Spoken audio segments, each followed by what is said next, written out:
Oke, selamat malam Syung Rudi. Selamat malam teman-teman semua.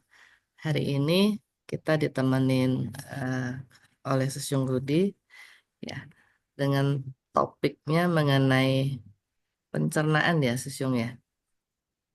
Betul, betul. Topiknya mengenai ntar ya judulnya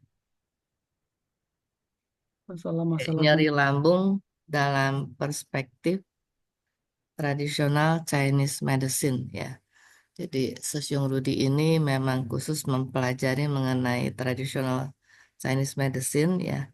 Jadi pada kesempatan di mana Sesiung Rudi bisa share, kita mempelajari eh, bagian yang ya tentu sebagian yang kecil-kecil tapi bermanfaat ya buat kita semua.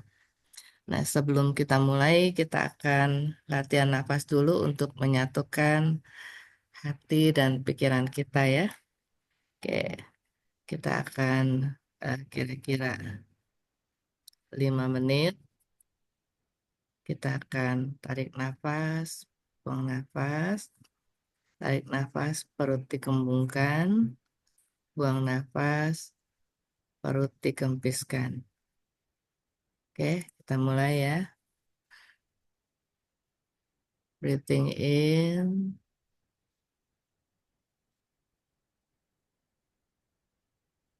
breathing out.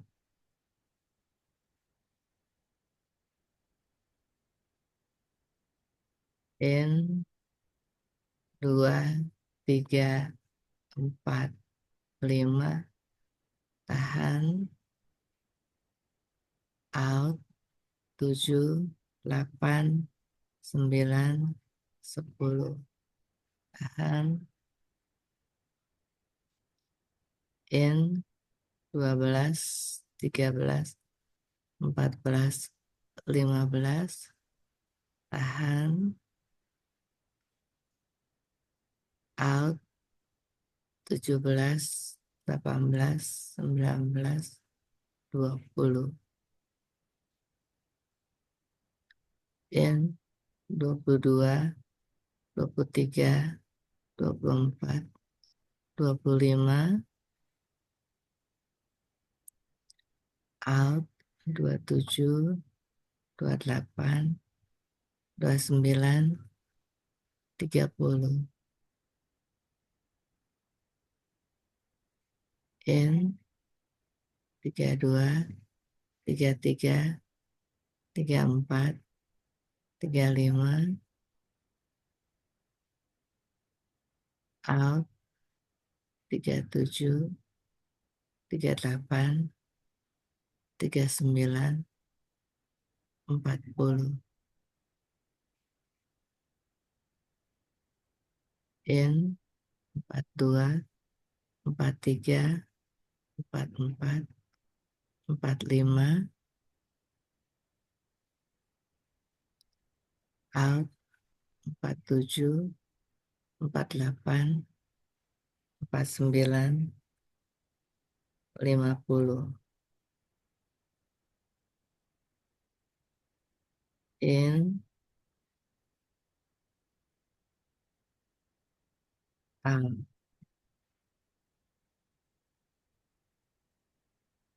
Oke teman-teman, kita kembali ke layar. Silakan Sisyong Rudi. Baik, terima kasih Ibu Wileng, Bapak Ibu, teman-teman semua sesungguhnya yang saya hormati. Senang sekali dalam kesempatan ini kita kembali jumpa. Eh, Hari ini kita akan bawakan materi terkait dengan lambung kita ya. Jadi seperti Bapak Ibu sekalian ketahui bahwa acara ini kan terkait dengan mindful ya, mindfulness. Kalau mindfulness itu juga melibatkan bukan hanya secara emosi, tapi juga secara fisik kita juga harus pahami. Kenapa? Karena semua berhubungan ya, baik secara fisik, fisik mempengaruhi batinnya, mempengaruhi emosi, maksudnya emosi juga mempengaruhi fisik. Contohnya kalau kita melihat sesuatu makanan yang asam-asam ya, terus kita udah langsung eh, apa ya namanya, kepingin ya. Kemudian kalau oke, saya lupa belum share share PT saya ya biar lebih enak. Apakah kelihatan ya Bapak Ibu sekalian? Nah, ini tadi yang saya sampaikan ya, kalau kalau kita sekarang ini suka-suka lihat-lihat ini, wah, apa namanya, vlog ya, YouTube. Aduh, semuanya orang bicara makanan. Kalau kita lihat makanan, bawaannya kepingin ya. Mau yang ini, yang itu, semua mau. Kalau ada makanan yang seru di satu tempat, udah langsung, yuk kapan mau makan di situ gitu ya. Ayo, ada yang begitu nggak kita nih? Sama nggak kayak saya? Banyak kayaknya ya. Ya, jadi kadang-kadang kita juga seru ya. Oh, mau coba ini, mau coba itu, padahal kenyang gitu, tapi tetap mau kepingin juga.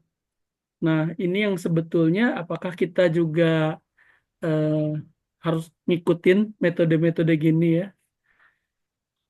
Sekarang sampai ada kemarin yang jual kue lapis 1 juta ya, satu loyang ya. Ada yang denger nggak? Enggak. Itu ada di salah satu vlog siapa, Cimehong kalau tidak salah. Hmm. Ya. Kemudian apalagi sekarang ya banyak acara-acara seru nih di TV yang mungkin Bapak Ibu teman-teman ngikutin kayak MasterChef ya. Itu kan juga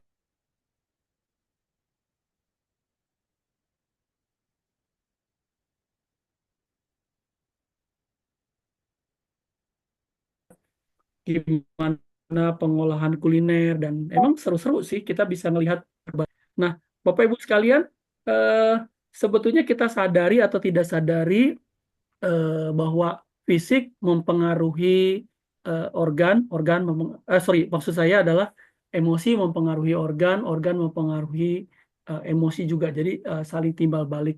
Kalau dulu kita pernah bahas 5 unsur, tentu Bapak Ibu sekalian pernah, saya kasih lihat ini ya sebentar, terlalu jauh. Nah ini ya, kalau dulu kita pernah bahas masalah wusing atau 5 unsur, tubuh manusia itu ada unsur kayunya, ada unsur api, ada unsur tanah, ada unsur logam, ada unsur air. Ya. Eh, semua unsur ini saling berpengaruh, saling mempengaruhi, saling menjaga kekuatannya, ada juga saling membatasi. Jadi kalau yang satu terlalu berlebihan, maka yang lain akan membatasi. Atau yang satunya lemah, yang satu akan dukung, dan ini akan berdampak tentu jadi keseimbangannya bisa terganggu ya. Jadi kalau misalnya memang semuanya positif ya akan bagus. Tapi kalau salah satu lemah pasti akan menjadi sebuah gangguan.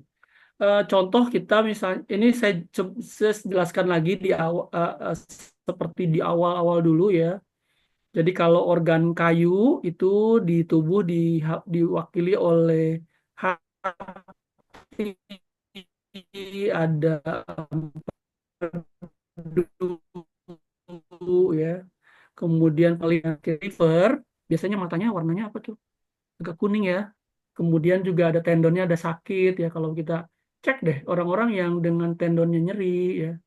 Kemudian biasanya livernya kurang sehat ya. Kemudian kalau kita yang sukanya marah-marah itu juga eh, apa namanya, livernya juga kurang sehat. Jadi teman-teman ingetin nih, kalau kita suka marah-marah, eh, gampang kesinggung, ingat bahwa ini akan mengganggu liver kita. Kemudian liver mempengaruhi eh,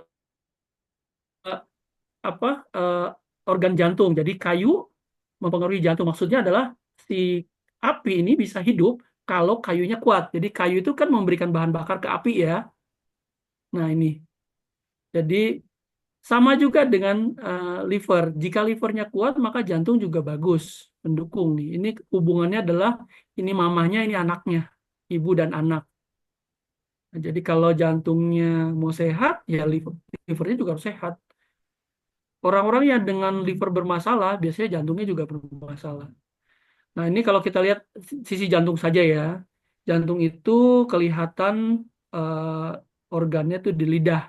Kalau misalnya Bapak Ibu melihat lidahnya ya, ujung lidahnya warna merah, merah banget ya ujungnya saja ya.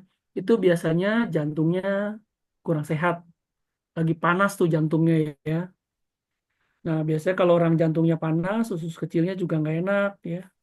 Kemudian emosi yang terkait dengan jantung itu adalah gembira. Gembira dalam hal ini adalah gembira yang berlebihan. Apa namanya kayak orang yang eh, manik ya, apa lebih euforianya berlebihan. Ya, itu kita batasi aja kalau ketawa yo sampai terbahak-bahak sekali itu juga akan mengganggu jantung kita. Kemudian, nah ini yang akan mau kita bahas adalah si lambung. Lambung itu organnya adalah unsurnya adalah tanah. Jadi kalau dari kayu menghasilkan api, api menghasilkan tanah. Jadi gampangnya gini, kayu itu kalau kalau api itu kalau nyala tuh perlu kayu ya. Terus api setelah padam dia kan jadi tanah ya. Ini saya terusin sedikit nih.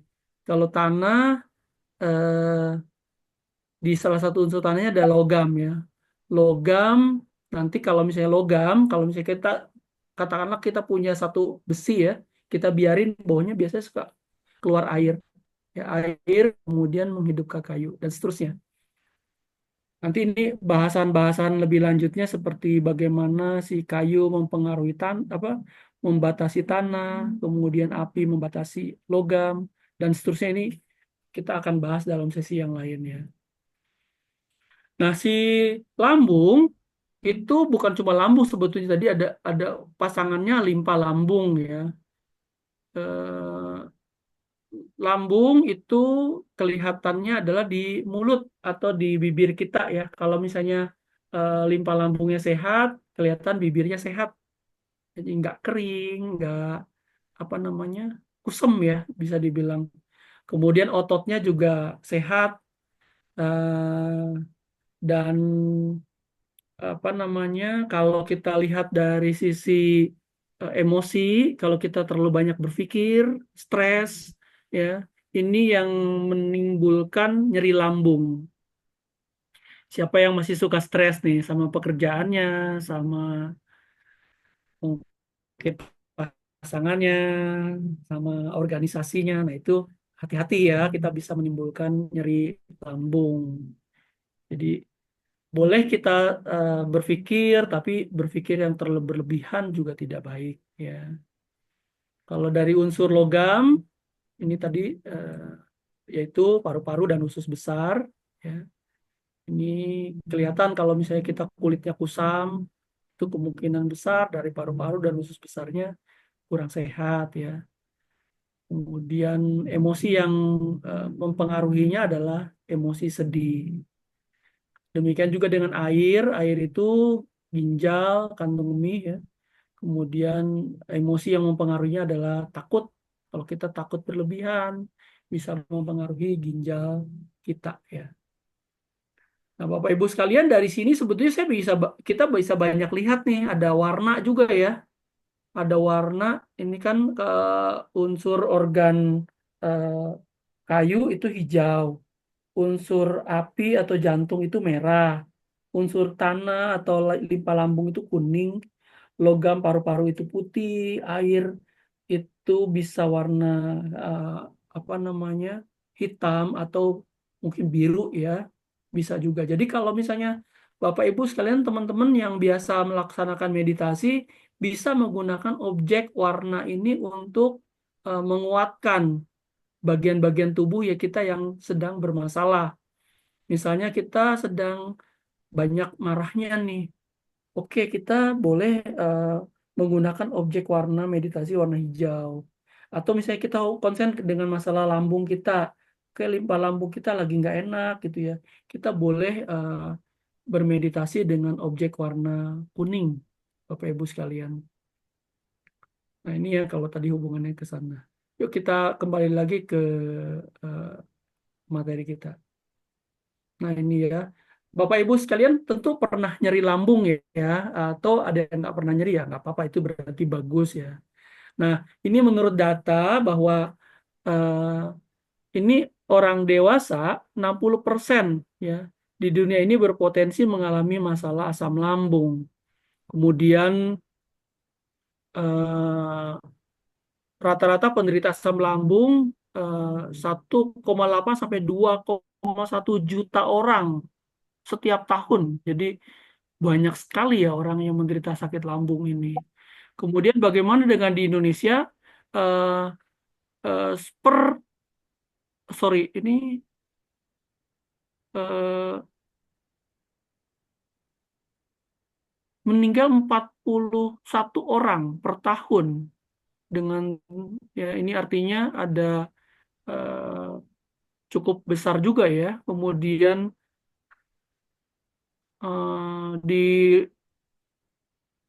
di rumah sakit sendiri bahwa asam lambung menempati penyakit terbanyak yang menyebabkan pasien berobat rawat jalan.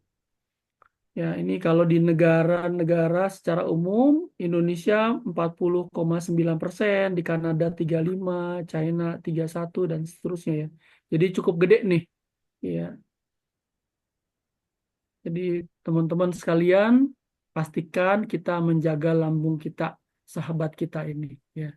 Nah, yuk kita kenal lambung kita dulu. Nah, penting bagi kita semua untuk memperlakukan lambung seperti bagian penting dari tubuh kita. Artinya apa? Eh, jaga kita tahu bahwa lambung itu orang bilang ya penyakit itu muncul dari apa yang kita makan sebetulnya. Jadi memang benar ada banyak faktor ya seperti faktor cuaca, kemudian juga faktor eh, virus dan lain sebagainya. Tapi yang menjadi penting adalah bagaimana kita menjaga pola asupan makan kita.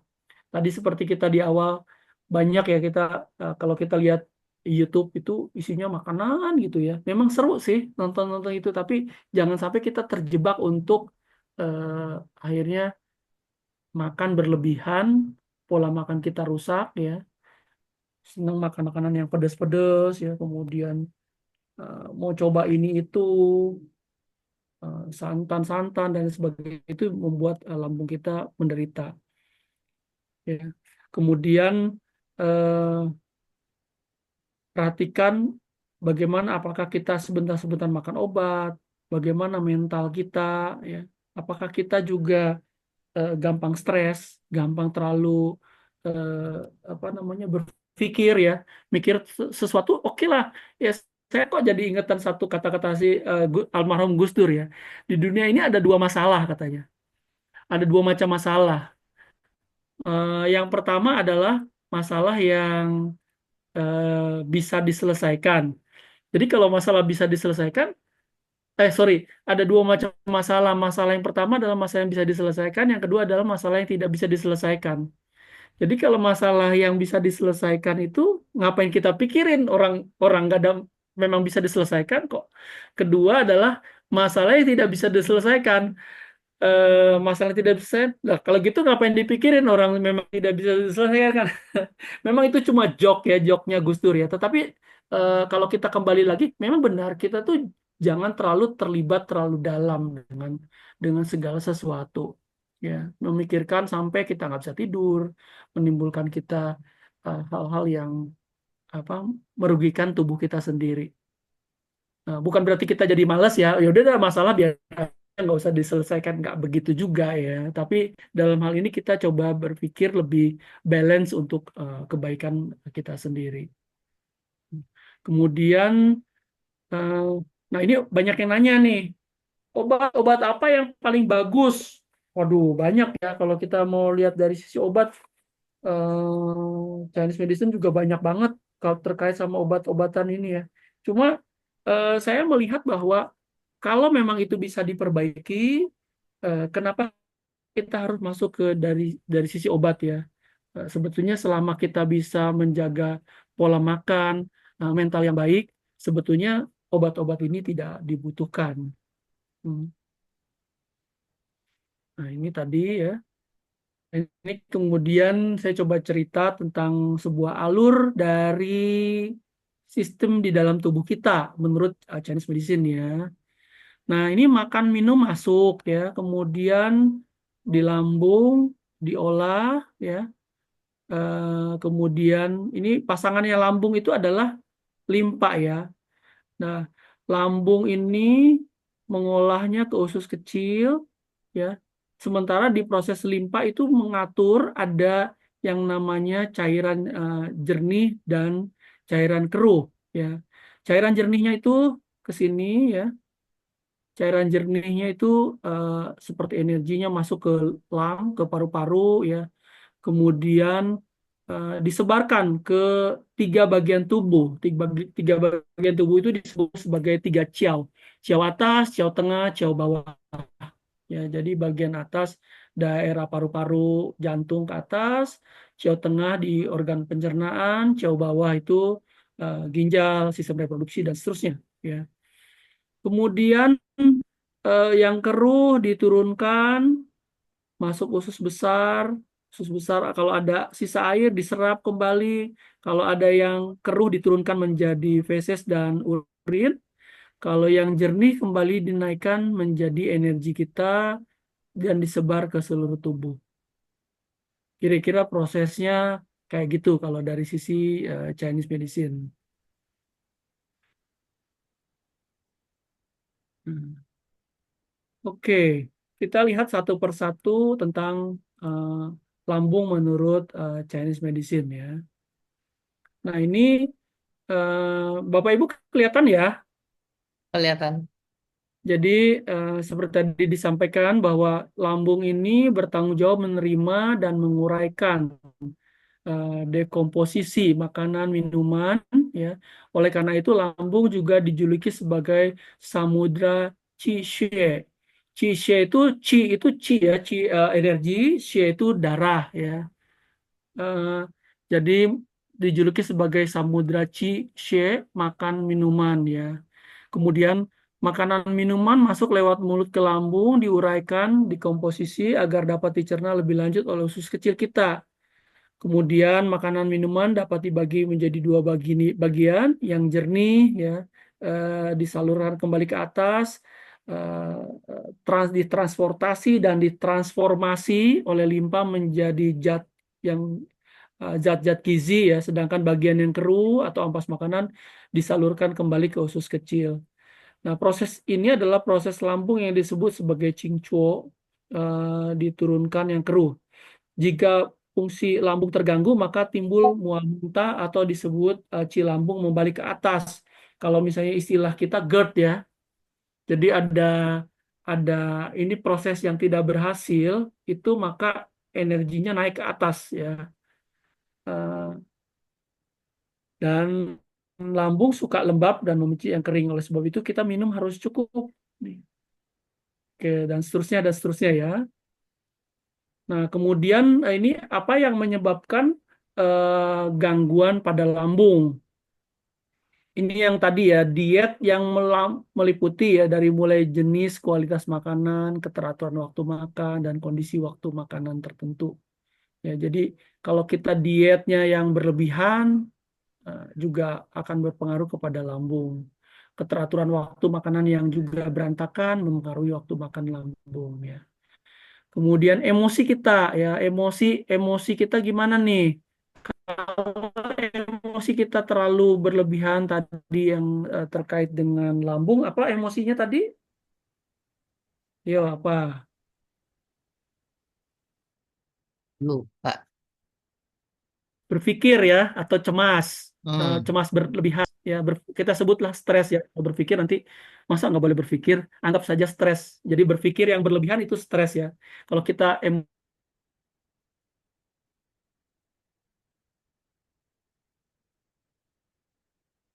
Hilang suaranya, Sung.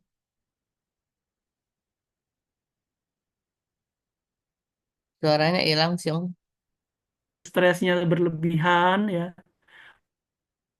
maka lambung aktus ya. Sebentar saya coba pakai jaringan satu lagi ya. Eh, Saya izin matikan gambar saya aja supaya suaranya kuat ya. Kadang-kadang ini sinyalnya jelek banget. Tapi tadi sebentar doang sih, sekarang udah Oh, lanjut lagi. sekarang udah lanjut ya. Udah, oke. Baik. Saya izin matikan ini ya supaya tidak terlalu berat buat di tempat saya. Saya izin matikan gambar saya. Sebentar.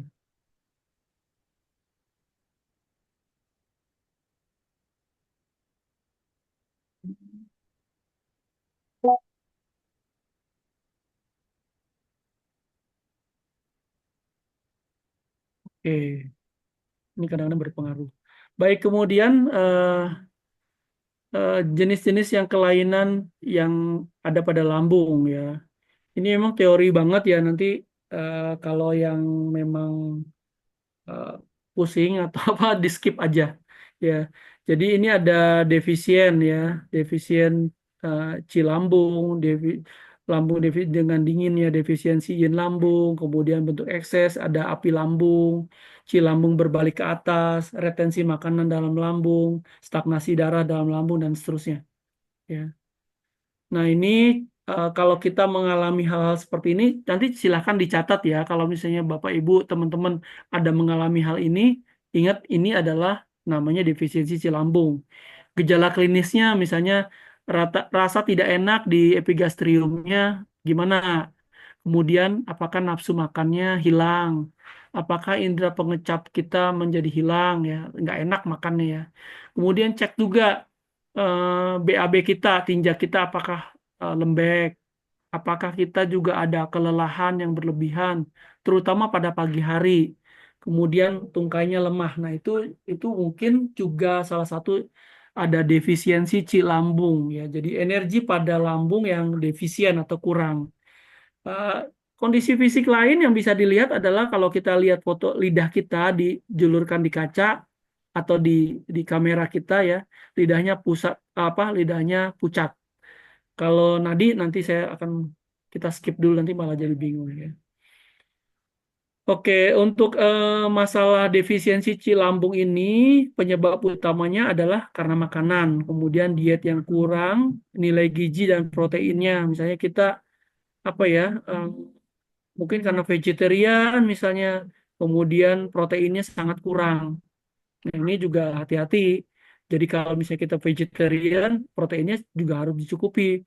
Tahu tempe boleh ya, maksudnya tapi jangan sampai kita tidak makan protein atau kurang makanan karena diet yang terlalu ketat tadi. Kemudian yang kedua, jenis kelainan ini dapat sebagai timbul karena penyakit menahun yang melemahkan tubuh. Eh, Nah, ini apakah ada penyakit penahun nggak? Kalau ada penyakit penahun, bisa saja mengalami masalah defisiensi lambung. Nah, kemudian ada juga yang disebut sebagai lambung defisiensi dan dingin ya.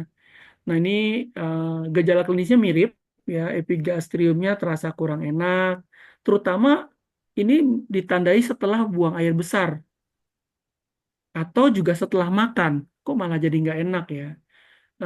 Kemudian kalau perutnya ditekan ya atau dipijat, rasanya tidak enak. Rasa tidak enak akan berkurang. Jadi kalau ditekan eh, begahnya agak berkurang ya. Nah, kemudian lebih menyukai makanan yang atau minuman yang hangat. Kemudian kalau misalnya kita ada muntah, memuntahkan cairan yang jernih ya. Jadi kayak keluar air bening dari mulut. Kemudian eh, rasanya nggak haus, tungkai dingin dan rasa lelah. Jadi tungkai-tungkainya rasanya dingin ya, dipegang itu anyep ya dingin. Kemudian kalau lihat dari lidah pucat dan juga bengkak ya. Nah ini biasanya karena makanan yang kurang bergizi, kurang protein ya dan juga apa ini ketutup ya. Nanti saya bagikan ya PPT-nya ya biar lebih enak. Iya, Kemudian ada lagi yang disebut sebagai defisiensi yin lambung. Ya, defisiensi lambung itu gejala klinisnya nafsu makannya berkurang dan juga ada demam atau terasa panas pada siang hari, sore hari ya. Kemudian konstipasi, konstipasi itu BAB-nya susah ya. kalaupun minum itu kering rasanya ya. Kemudian eh, pada epigastrium ada terasa nyeri, kemudian mulut dan tenggorokan kering, terutama pada sore hari. Haus tetapi tidak ingin minum.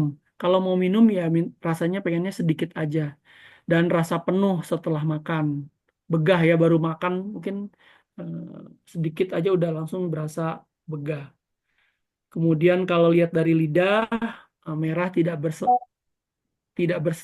merah dan tidak berselaput di tengah dan seterusnya ya. Nah, ini dari sisi etologinya, kebiasaan makan yang tidak teratur, terutama pada eh, waktu makan dan waktu pada malam hari, atau kerja kembali segera setelah makan. Jadi biasanya nih kalau kita habis makan jangan keburu-buru kerja dulu. Jadi itu yang berbahaya ya untuk membahayakan juga lambung kita.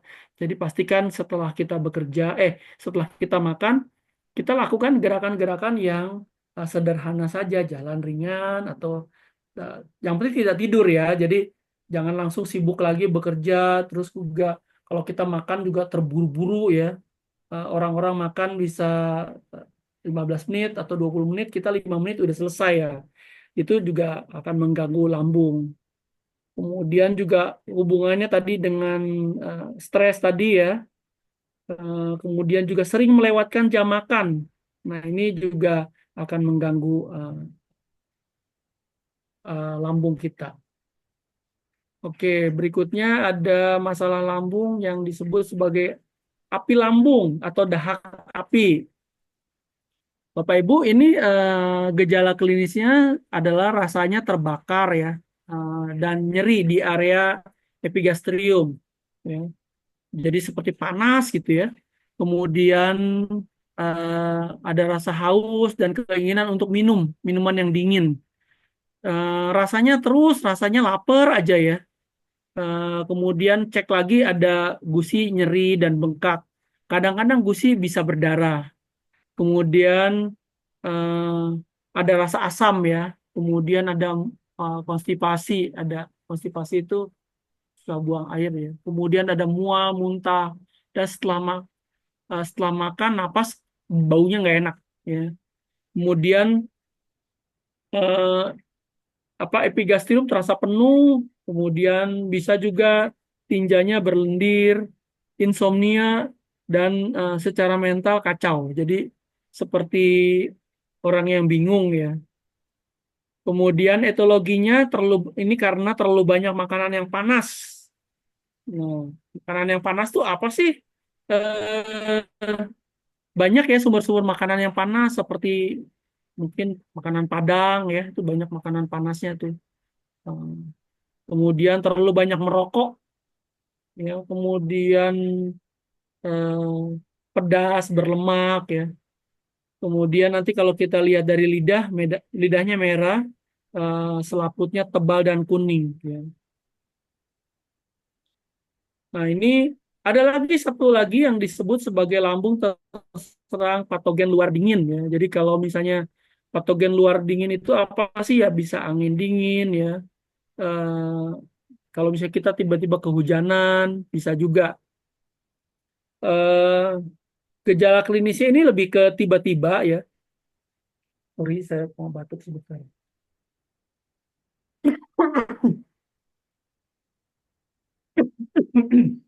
Jadi ini gejalanya lebih ke tiba-tiba ya. Epigastriumnya tiba-tiba terasa nyeri, rasa dingin lebih suka hangat. Jadi kalau misalnya nyerinya secara tiba-tiba dan lebih rasa hangat, ini yang disebut sebagai lambung terserang patogen luar dingin. Dan kita bisa kadang-kadang bisa memuntahkan cairan jernih. Ya kalau menelan minuman dingin langsung pengennya dimuntahin ya. Dan lebih menyukai minuman yang hangat. Kemudian dari sisi lidahnya selaput lidah putih tebal ya. Biasanya cenderung pucat ya.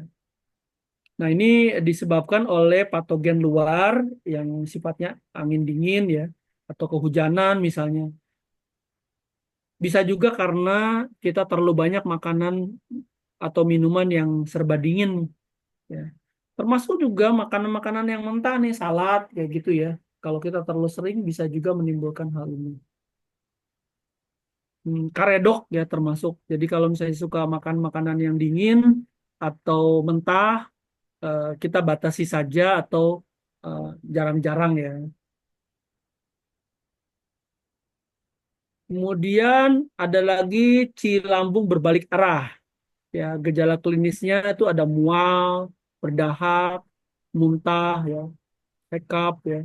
Kemudian etologinya ini karena murni ini kelainan emosional ya, seperti kecemasan, ada ansietis ya, yang menyebabkan terganggunya perjalanan turun dari lambung.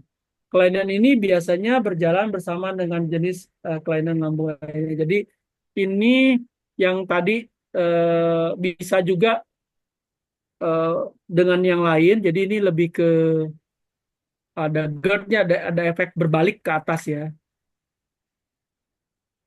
Nah, ini juga ada lain nih, retensi makanan di dalam lambung. Ini gejalanya tidak nafsu makan, ada rasa penuh dan kembung di daerah epigastrium. Eh, Kemudian kalau ini dimuntahkan, maka rasa nyerinya berkurang. Ya. Ada bau nafas yang kurang enak, kemudian ada rasa asam, berdahak, dan juga nggak bisa tidur ya, insomnia. Kemudian cek lagi lidahnya apakah selaput lidahnya tebal enggak ya.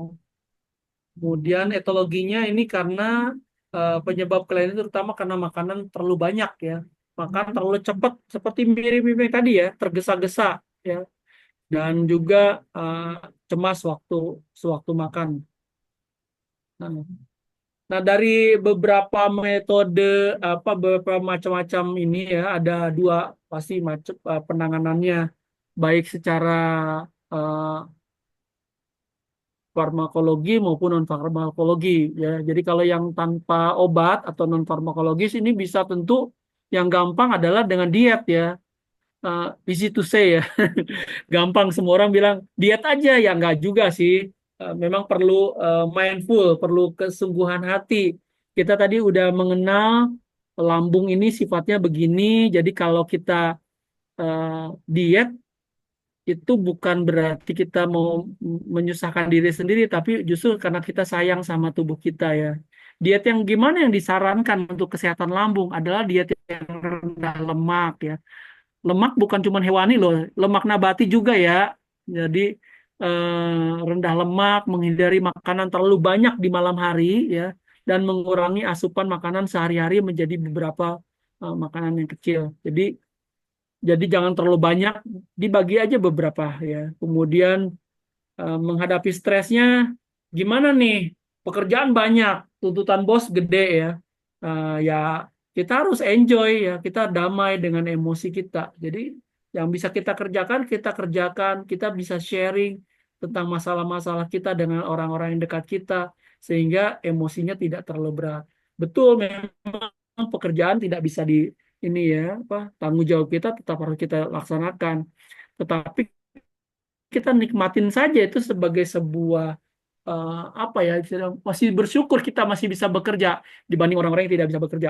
Jadi enak ya, jadi enteng gitu ngadepinnya. Eh, Nah, kemudian untuk herbal ya, ini saya pernah juga bawakan di sini. Jadi herbal itu sebetulnya nggak mesti kita cari-cari di luar. Yang deket-deket di sekitar rumah kita ya, di dapur kita itu banyak yang bisa membuat eh, lambung kita menjadi sehat ya. Jadi ini bisa kita menggunakan rebusan simplisia atau bahan-bahan herbal, kunyit, jahe, jintan hitam, dan daun sembung ya. Gampang ya. Kunyit, jahe, jintan hitam, sembung itu ada semua di dapur ya. Nah, ini kunyit kita bahas satu-satu ya. Kunyit itu dalam bahasa Mandarin disebut changhuang ya. Jadi ini kandungannya bagus banget ya. Eh, Bisa melindungi lambung terhadap iritasi ya dengan eh, meningkatkan sekresi musin ya. Nah, ini eh, boleh digunakan 3 gram per hari ya. Jadi kontraindikasi bisa juga ini juga tidak sehat ya. Ada kan di catatan kontraindikasi untuk saluran empedu ya. Pada kasus batu empedu kunyit tidak boleh digunakan. Ya. Oke, kemudian jahe. Nah, ini jahe, siapa yang nggak kenal jahe ya, kancang ya. Jahe mengandung minyak asteri, ini dan seterusnya sebagai anti mual ya. Jadi kalau Bapak Ibu teman-teman suka rasanya nggak enak ya, perut mual-mual gitu, boleh dikasih minum jahe ya. Jahenya boleh dikasih apa namanya digeprek aja diseduh air panas boleh ya. Itu bantu mengurangi rasa mual kita ya. Mual dan muntah. Eh,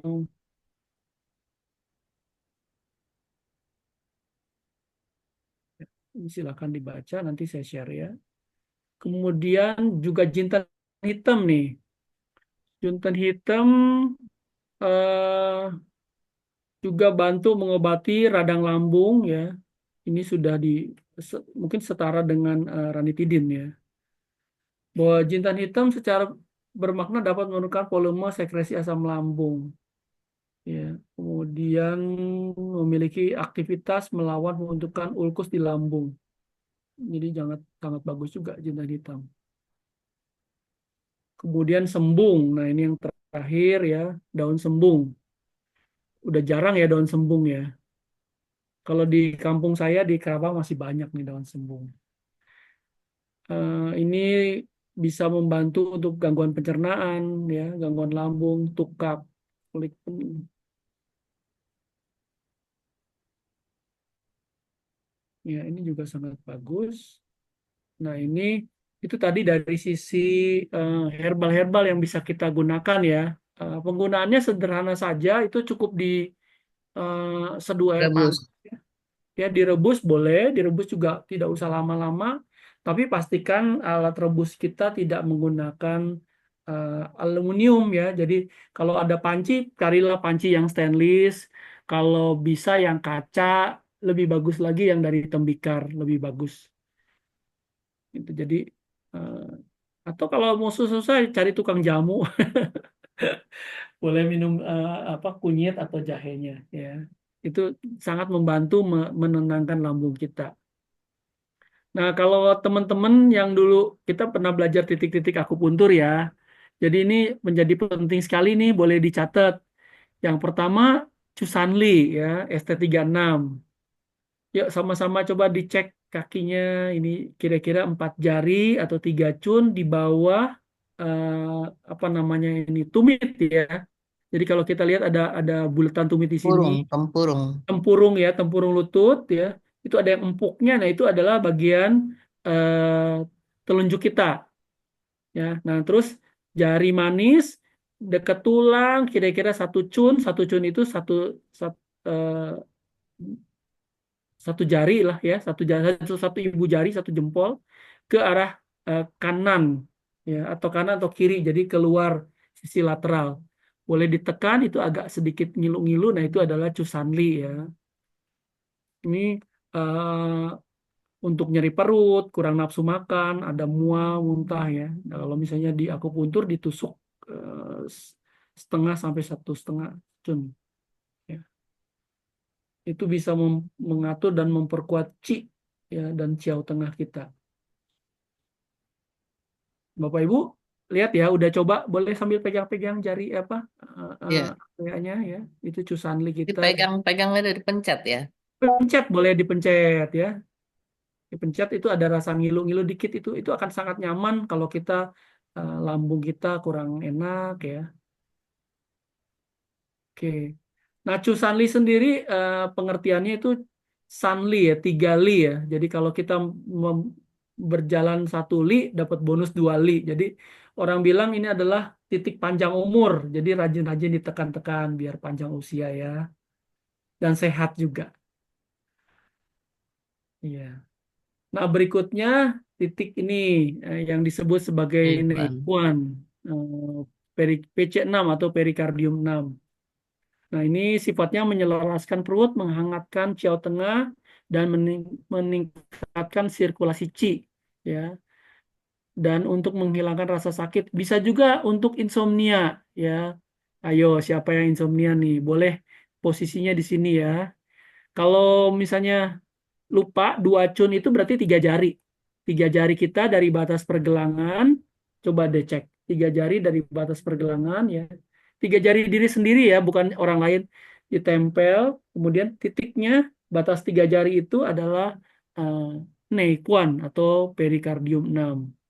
Boleh itu ditekan-tekan, kalau misalnya Bapak Ibu teman-teman agak kesulitan tidur, boleh ditekan-tekan gini, itu akan nyaman dan membuat kita lebih rileks. Ya. Nah, ini sifatnya menyelaraskan perut, menghangatkan ciau tengah, dan meningkatkan sirkulasi qi, dan juga bisa menghilangkan rasa sakit. Indikasinya untuk insomnia, epilepsi, mental disorder bisa dilakukan di sini. Oke, berikutnya kita akan masuk ke titik berikutnya. Nah, ini yang CV12 ya, eh, Congquan, Congquan. Cuman, jadi posisinya antara umbilikus atau pusar kita dengan batas akhir diafragma ya. Nah, itu diambil tengah-tengahnya. Jadi pusar sama batas apa ya, rusuk paling bawah ya di ini, di gambar sini ini kan sebenarnya ada rusuk ya di sini. Nah, ini di sini. Ini ditarik garis ke arah pusar atau umbilikus, ambil tengah-tengahnya. Nah, ini titik Chongwan ya, CV12. Nah, ini eh, untuk gangguan pencernaan secara umum ya. Jadi itu titik betul-betul titik lambungnya. Jadi biasanya kita lakukan dengan moksa juga sangat bagus buat dihangatkan atau ditekan begitu juga boleh ya.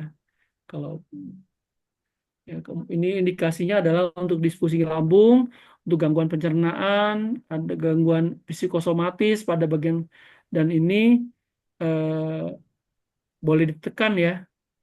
Ketika ini ditekan, rasakan kita punya kekhawatiran juga lama-lama akan berkurang. Ya. Nah, ini untuk yang ibu hamil tentu nggak boleh ya, hati-hati. Jadi jangan ditekan langsung di situ. Ada yang ibu hamil nggak di sini? Ya, jadi pastikan tidak terjadi. Ini biasanya buat yang kasus-kasus berbalik tadi ya, apa ada rasa GERD itu boleh juga ditekan di area CV12 ini. Sangat bagus nih. Kemudian berikutnya, nah karena lambung itu temanannya adalah limpa ya, maka yang jaga menjadi penting adalah di sini SP8 ya, TICI ya. Menguatkan limpa, merembeskan lembab, perut kembung, perut sakit, tidak ada keinginan untuk makan, diare, disentri dan lain-lain. Jadi ini bisa kita coba ya. Tiga cun itu berarti empat jari. Empat jari dari posisi yang tadi tuh, ini ya. Jadi di bawah tumit ya, kemudian sisi dalam ya.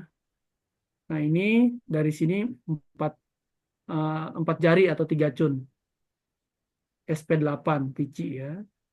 Boleh ditekan-tekan di bagian itunya. Sudah dapat ya.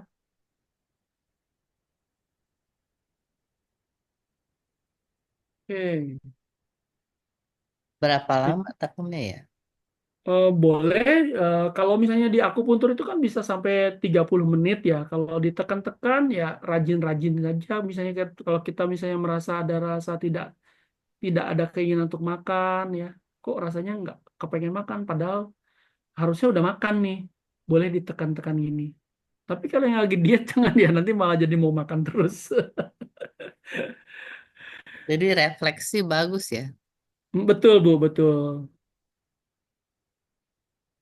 Oke, kita lanjut ya. Semua kepegang ya kalau refleksi.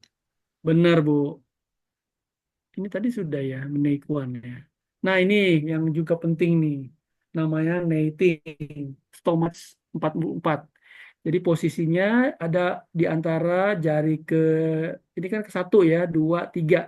Antara dua, tiga. Ya. Jadi posisi Yang di sini merah ya. yang merah betul. Nah, ini bisa menghilangkan panas ya dalam lambung dan juga usus, meregulasi limpa dan lambung, melancarkan pencernaan.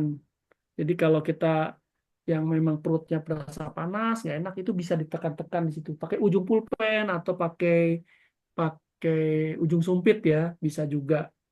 Ditekannya agak lama, mungkin 1 menit ya. Nanti berapa saat kemudian ditekan lagi. Itu sangat membantu. Misalnya Bapak Ibu lagi di kantor ya, kok rasanya eh, apa namanya lambungnya panas ya, panas banget gimana nih? Boleh itu titik ST44 netting itu ditekan-tekan. Nanti rasa panasnya akan berkurang. Oke. Nah, ini tips yang menjaga bagaimana kita menjaga agar lambung tetap sehat ya. Eh, Yang pertama tentu batasi makanan yang tidak dapat ditoleransi tubuh ya. Seperti bisa menimbulkan kembung, bisa menimbulkan diare, sembelit dan lainnya. Nah, kalau kita udah tahu bahwa makanan itu adalah tidak baik buat kita karena setiap orang tuh beda-beda ya. Kita tahu bahwa ini menimbulkan hal yang tidak baik buat kita, ya stop, kita jangan makan makanan tersebut gitu. Udah tahu kita kalau makan makan cabe ini pasti begini, ya udah janganlah gitu ya. Atau kalau makanan rendang mesti begitu ya jangan gitu. Kemudian yang kedua tentu makan pelan-pelan ya. Saat makan terlalu cepat eh, kita juga kenapa ini? Karena bisa menghirup udara yang lebih eh, makanan dalam porsi kecil dapat membantu mengurangi kembung setelah makan. Nah, ini ya. Jadi makanan pelan-pelan, saat makanan yang makan terlalu cepat, oh ini, sorry, mungkin saya ada kekeliruan ya. Jadi intinya makannya pelan-pelan, nggak boleh terlalu cepat ya. Kemudian tingkatkan asupan serat. Eh, karena serat ini bisa menghindari gejala sembelit dan melancarkan pencernaan. Dan yang terakhir tentu hindari stres. Ya. Bapak Ibu sekalian, itu kira-kira yang mau saya sharingkan malam ini. Mudah-mudahan apa yang di-sharingkan ini bermanfaat. Materi PPT ini saya akan share. Silakan boleh dibagi, bisa dibaca-baca. Mudah-mudahan memberi manfaat. Itu saja. Jika ada hal-hal yang mau ditanyakan, silakan. Tapi udah jam 8 ya. Ya, Ya, thank you Rudi. terima kasih Bu. Teman-teman, ayo masih ada 10 menit kalau ada yang mau tanya. Mau tanya dong, Siung. Mm-mm. Ya, siapa nih? Ya, saya Billy. Lili, Ya, Siung. Itu kan tadi yang titik-titik yang ditekan itu ya. Mm-mm. Oh, kalau misalnya kita nggak tahu persis, kalau apa nekennya itu nggak persis Oh, itu, gitu ya. Nggak persis ya. ya nggak masalah tuh gimana ya? Nggak apa-apa. Geser-geser dikit nggak apa-apa karena dia radiusnya agak luas. Kecuali kalau painnya jarum ya, tentu berbahaya. Tapi ya kan kita tahu sebetulnya udah lebih jelas titiknya nggak terlalu ini sih nggak terlalu susah ya titik-titik itu ya. Jadi gampang ngitungnya. eh, kalau kalau hitungan cun, kalau 1 cun itu 1 jempol sebetulnya. Jadi jarak antar ke sini nih itu 1 cun. Kalau kalau dua gini 1 sun setengah. Ayo yang pernah ngikutin di kelas-kelas di awal ya mestinya udah masih ingat ya. Kalau ya, Ya. tiga ini 2 cun. Nah kalau ini Mm-mm. 3 cun. Tadi kan sudah dijelasin ya. Yang 3 cun kayak ST6 kan ngambilnya 4 jari ya atau 3 cun. Mm-mm. Jarinya jari siapa? Jari jari diri kita sendiri bukan orang lain. Nggak apa-apa. Suci jalanin Ya, aja. Nggak bakal jadi salah-salah ya kok. maksudnya ya nggak pas banget gitu kali Nggak ya. pas banget nggak apa-apa. Mm-mm. Nah, terus kalau kalau misalnya kita dalam keadaan nggak sakit, tadi kan Siung bilang biar sehat ditekan-tekan aja. Boleh Jadi beberapa titik yang ini ST36. Ya, jadi kalau kita lagi nggak ngapa-ngapain jangan yang netting tadi tuh. Itu kan menimbulkan apa bikin tenang lambungnya. Ya jangan juga gitu. Jadi bagusnya yang normal tuh kayak ST36 boleh kita tekan-tekan, kemudian eh, apa SP SP6 ya, eh, yang dulu pernah saya sampaikan buat regulasi darah, khususnya wanita kalau lagi masa-masa haid itu boleh ditekan-tekan ya. Tapi kalau yang secara umum ST36 saja lah yang boleh ditekan-tekan. Oke, kanan.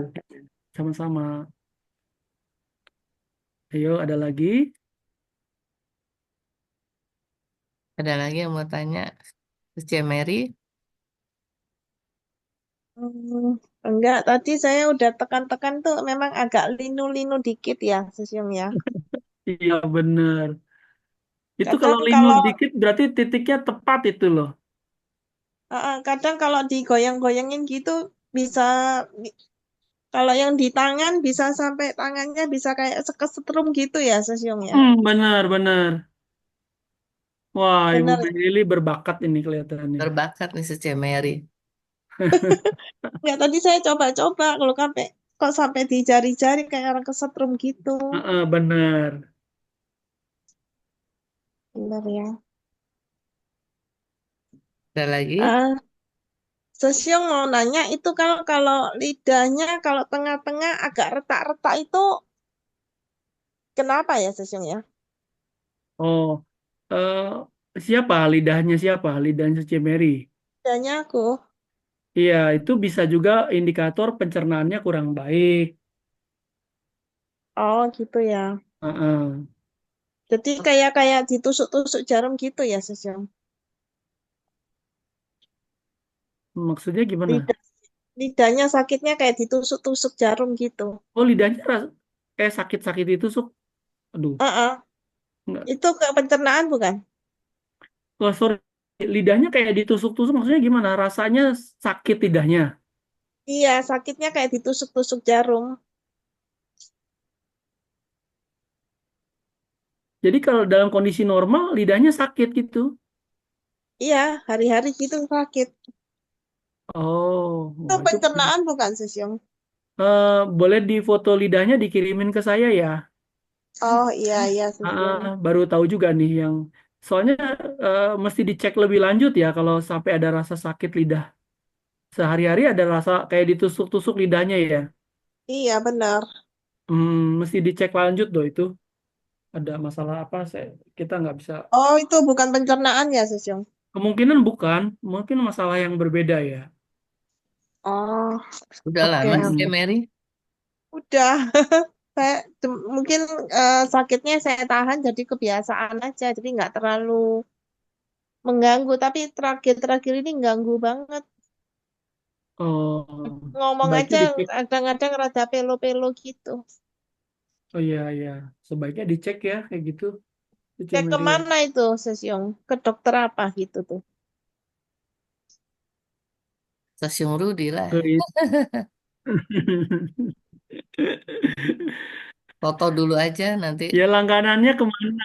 Ya foto, ya boleh boleh nanti kita coba Enggak, maksudnya diskusiin dokternya ya. dokter gigi atau dokter spesialis bedah mulut atau dokter apa? Hmm, I have no idea Bu, gimana Bu? Itu Ke bukan dokter panas langganannya dalam dulu ya? aja. Nggak tahu sih. Panas dalam saya juga minumnya banyak juga sih. Lu dokter, dokter apa ya? Bisa ke saya kalau yang Hmm. gituan ya. Kalau Coba deh dokter, saya dokter yang perhatiin, coba aja saya ke Sinsai dulu aja ya, Cepu ya. iya. Foto dulu aja konsultasi sama Sisyung Rudi. Oke oke oke, kangen ya Sesiong. Kan. Siapa lagi ada yang mau tanya atau konsultasi?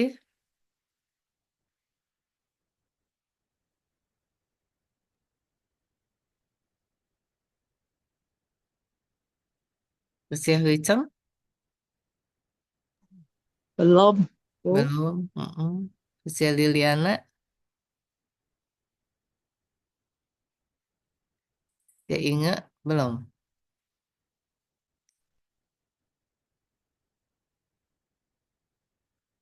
Oke, kalau nggak ada lagi, Sesiung Budi ada yang mau ditambahkan? Nggak ada, Bu. Mungkin Nggak ada ya. itu saja.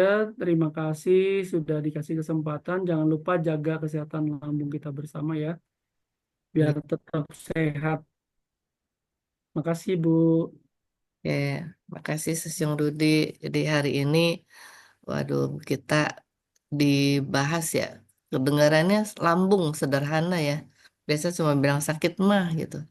Tapi tadi dari penjelasannya, ada penyebabnya, ada ciri-cirinya di sana sini, ada yang harus dilakukan untuk menjaga lambung yang baik dan sebagainya. Ternyata banyak sekali yang harus kita perhatikan. Jadi bukan sekedar kita dengar, oh sakit mah, sakit lambung gitu. Tapi artiannya sangat luas ya. Eh, saya kira bermanfaat sekali. Nanti Sesiung Rudi tolong di-share PPT-nya ya eh, ke Daily Mindfulness supaya kita bisa lihat lagi dan eh, memperhatikan ya. Oke, saya kira cukup sampai di sini. Kan Sesiung Rudi, kan Sesiung Hema, kan teman-teman semua. Sampai jumpa minggu depan.